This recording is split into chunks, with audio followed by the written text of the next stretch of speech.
ఈ చరాచర జగత్తులో మనిషి వివేకవంతుడు. వివేకము, విజ్ఞానము అనేటటువంటివి నీలో పెరగాలంటే గురుకృప అవసరం. ఇతరులు మూర్ఖుడు అని అనుకోవచ్చు, కానీ గురువు అనుగ్రహం లభిస్తే ఆ మనిషి అంటే తెలివిలేని వ్యక్తి కూడా అతి తొందరలోనే మేధావంతుడుగా మారవచ్చు. శంకరాచార్యుల శిష్యుల్లో ఒకరు మందబుద్ధిగా ఉండేవాడు. ఆచార్యులు ఒక నిర్ణీత సమయానికి బోధన ప్రారంభించేవారు. ఒక రోజున అతను రావడం ఆలస్యమైంది. అక్కడ ఉన్న శిష్యుల్లో ఒకరు ఆ రోజు పాఠాన్ని మొదలు పెట్టమని కోరారు. శంకరాచార్యులు వారు, నేను పద్మపాదుడు, అప్పటికింకా ఆ పేరు కూడా ఆ శిష్యుడికి రాలేదు, వచ్చాక మొదలు పెడతానని అన్నారు. గురువుగారు అతని కోసం కాచుకోవడం దండగా, అతనికి చెప్పినా ఆ గోడకి చెప్పినా ఒకటే, అతను దద్దమ్మ, మీరు కానివ్వండి అని తొందర పెట్టారు. కానీ శంకర్లు అప్పటికి రాని శిష్యుని కోసం ఎదురు చూస్తూ ఉన్నారు. గురువు గారి గురించి ఎంతో శ్రద్ధ తీసుకునేవాడు ఆ శిష్యుడు. ఆచార్యుని వస్త్రాలు ఉతకడం, వండడం వగైరా పనులెన్నో శ్రద్ధగా చేసేవాడు. ఆ శిష్యుడిని ఎగతాళి చేసి నవ్వడం చూసి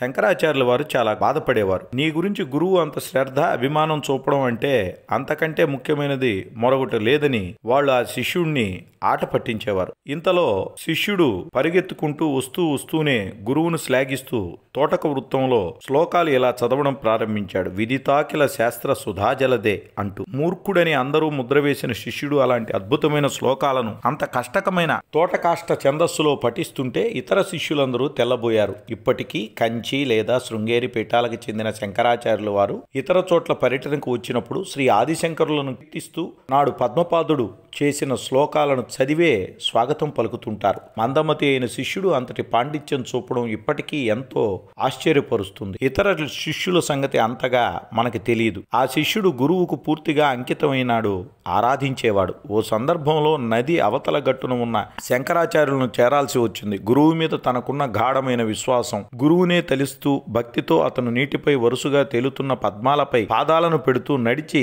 నదిని దాటాడు. అందుకనే ఆ మొద్దబ్బాయి ప్రపంచమంతా గౌరవించుకునే పద్మపాదుడనే పేరుతో ప్రసిద్ధి చెందాడు. కిం ఉపదేయం గురువచనం. గురువు ఏమి చేయగలడు, ఏమి చేస్తున్నాడు అన్నది మన పరిమిత మనసుతో అవగాహన చేసుకోలేం. గురువు కూడా ఒక సాధారణ మానవుడు అని మనం భావిస్తాం. కాదు, మానవాకారాన్ని దాల్చిన శుద్ధ చైతన్యం ఆయన. గురువు చూపే మార్గాన్ని అనుసరించాలి, అశ్రద్ధ చేయరాదని శంకరులు కూడా అంటూ ఉంటారు. గురువు ఏమి చేయగలడన్నది మనకు తెలియదు. మన దృష్టికి రాకుండానే ఆయన మనకు ఎన్నో చేస్తాడు. మన నుండి ఏమీ ఆశించని అవ్యాజ కరుణామూర్తి. అందుకే గురువే దైవం.